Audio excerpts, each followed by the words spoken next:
12 वर्ष तक तो कुएं में उल्टा लटक लग कर तप किया। उस दौरान केवल 1.25 मन 50 किलोग्राम अन्न खाया था, जो नाम मात्र था। प्रतिदिन 11-12 ग्राम की औसत आती है। शरीर अस्थिपिंजर बन गया था। शेख फरीद कुछ देर कुएं से बाहर लेटता व बैठता था। एक दिन कौओं ने उसे मृत जानकर उसकी आंखें खाने के लिए उसके माथे पर बैठ गए। शेष शरीर पर मांस नहीं था। फरीद बोला, हे कौ, आप मेरी 2 आंखें छोड़कर शरीर का सारा मांस खा लो। मैं परमात्मा देखना चाहता हूँ, इसलिए मेरी आंखें छोड़ दो। जब फरीद बोला तो कौवे उड़ गए। शेख फरीद रस्से से पैर बांधकर प्रतिदिन की तरह कुएं में लटक गया। खुदा कबीर जी एक जिंदा बाबा अलखेज के वेश में कुएं पर आए तथा रस्सा पकड़कर फरीद को कुएं से निकालने लगे। शेख फरीद बोला, भाई आप मुझे ना छेड़, तू अपना काम कर, मैं अपना काम कर रहा हूँ। परमात्मा बोले कि आप क्या कर रहे हो? फरीद बोला कि मैं अल्लाह का दर्शन करने के लिए घोर तप कर रहा हूँ। परमात्मा ने कहा कि मैं ही अल्लाह अकबर हूँ। फरीद बोला, भाई मजाक मत कर, अल्लाह तो वेचून निराकार है, वो मानुष रूप में नहीं आता। परमात्मा ने कहा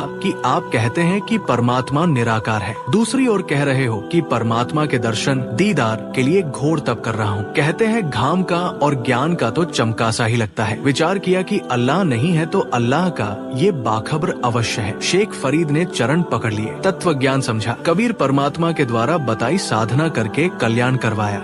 नाजरीन, आपने देखा कि शेख फरीद जी ने खुदा को पाने की चाहत के लिए क्या क्या नहीं किया। उनकी संघर्ष भरी दास्तान दांतों तले उंगली दबाने पर मजबूर कर देती है।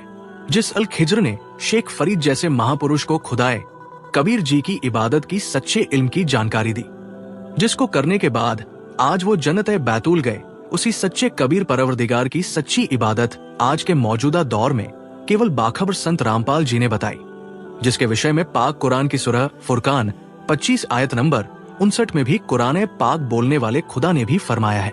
नाजरीन, जो सच्ची इबादत हजरत शेख फरीद जी को अल्लाह ताला कबीर जी ने दी थी, वही इबादत मौजूदा समय में उसी खुदा कबीर जी के रसूल बाखबर संत रामपाल जी बता रहे हैं।